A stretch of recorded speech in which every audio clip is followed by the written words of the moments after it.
तव महाभूतांची जवनिका फिटे, मग दोहींसी होय झटे, तेथ गगनासकट लाटे, समरसी तिये.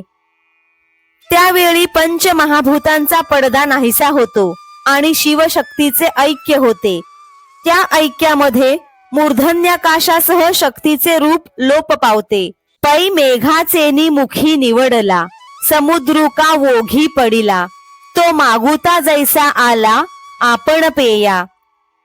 ज्याप्रमाणे समुद्राचे पाणी मेघाच्या द्वारे समुद्रापासून वेगळे होऊन नदीच्या पात्रात पडून पुन्हा नदीच्या रूपाने समुद्रास मिळते, तेवी पिंडाचेनी मिशे, पदीपद प्रवेशे, ते एकत्व होय तैसे पंडू कुमरा.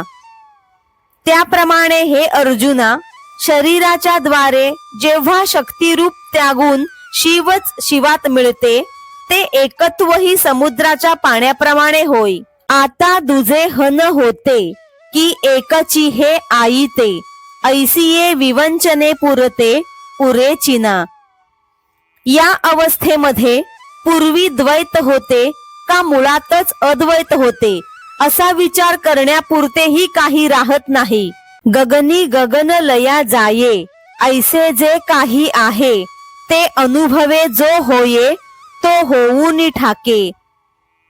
आकाश देखील ज्या महाशून्यामध्ये लय पावते, असे जे काही परमात्म तत्व आहे, तो अनुभवाने जो कोणी होतो, म्हणजे त्या तत्वाशी जो एकरूप होतो, त्यालाच ही अवस्था प्राप्त होते.